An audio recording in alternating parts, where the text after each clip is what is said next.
Good morning, everybody. Welcome back. Joining us this morning via Skype is Jasmine Daya, author of JD in the Kitchen Cookbook series as well. She's got her 3 kids in tow, Soraya, who's 7, Serena, who's 10, Gabriel, who's 14, as they welcome us into her kitchen on BT this morning. Yeah, they're going to show us how easy it is to make Indian-styled comfort food with ingredients that most people have in their pantry, and it's perfect for this time of self-isolation. Good morning, family. Hi, thanks so much for having us. Welcome to our home and our kitchen. You're all adorable, and you're standing in height, graduating height. This is perfect. You're all so cute. Now, I was looking you up this morning, okay? Jasmine, you are a lawyer by day, a chef by night, and a super mom, super wife. First of all, you need a red cape. You're amazing.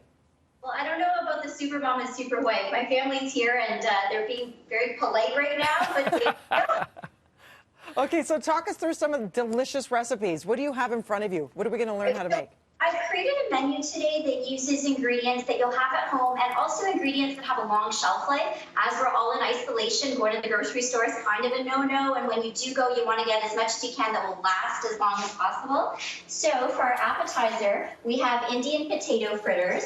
The main ingredient in here is graham flour, which is also known as chickpea flour. So that stay for quite a while. For our entree, we have chana masala with basmati rice, and the chana actually means chickpeas. I use the canned chickpeas, which also has good shelf life. For our dessert, we have, it's called burfi. It's an Indian fudge, definitely a favorite in this family. The main ingredient here is milk powder, and a lot of countries in the world use milk powder that they don't have proper refrigeration. So for times like this, another great ingredient to have on hand because it has a long shelf life. Then we have the masala chai, which is perfect for the afternoon. And after being with these kids all day, because they're not in school right now, you need a little bit of this.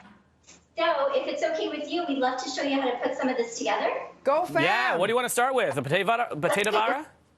With the potato fritters, which are kind of like really delicious French fries, like battered French fries. Yum. So I'm not going to talk about storing these because they're not going to get stored because you're going to eat them all very quickly.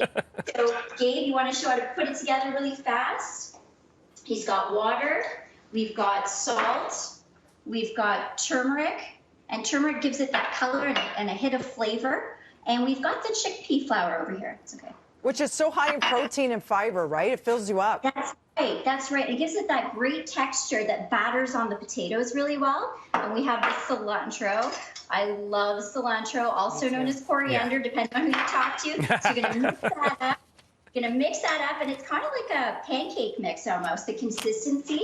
And then once that's all done, that's when you are going to put the potatoes in.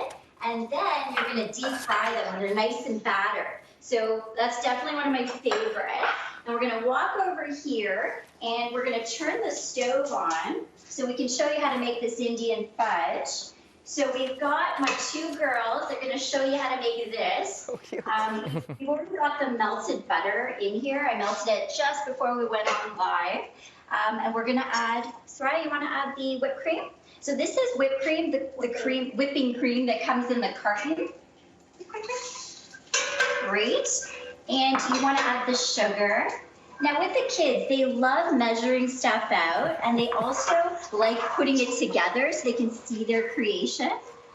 And then we've got the milk powder, lots of milk powder, and you're just going to mix it around, and you'll see it'll turn into sort of like a fudgy consistency. You put it into a plate, let it set, and then what I like to do is put chocolate on top. And the end result, I'm going to show you over here, is your fudge. Yum. And we're going to take a little taste. She's been eyeing this all morning. Yes, so get it. Right? All so that wouldn't work. let her before TV. Thumbs up?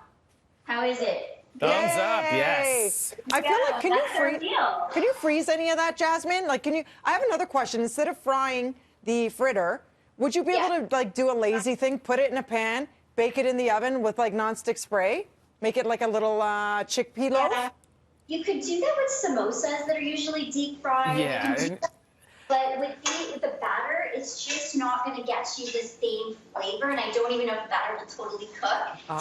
Jasmine, you can just tell Dina no. I just gave her the dirtiest look. I'm like, are you kidding me? You're going to mess up potato vara like that? So much stink eye. Like, no. Like French fries, like they got to go on in the oil for that real flavor. Yeah. Okay. I was The just authentic wondering. flavor. Let's get to the main course because we got to talk about that chana masala as well. The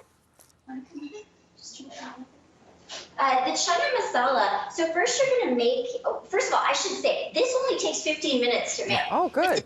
The fastest dishes you can possibly make. So if I'm short on time, I've come home, picked the kids up from school, we want a quick meal, and I don't have any meat out, we're gonna have this, and the kids love it. It's got lots of flavor. So you make the curry paste first, and you do that with canned crushed tomatoes and some onions. You add some garam masala, some salt, some garlic. I use pureed garlic for that fresh flavor. You let it sit in there for about 5 minutes, cooking, stirring periodically. You throw the chickpeas in, you put some water in, and you've got it. You've got your meal. 5 minutes later, it's done. I've got the recipes on my website. It's jdinthekitchen.com, and you can go and check it out there, exactly how to make all the items we've shown you today. You're all adorable. You did a great job. They can do our job. Can you have the kids say, over to you, Melanie? Who wants to do it? You, Melanie. Woo! Yes, Well thank you so done. much. Enjoy the food. Stay well.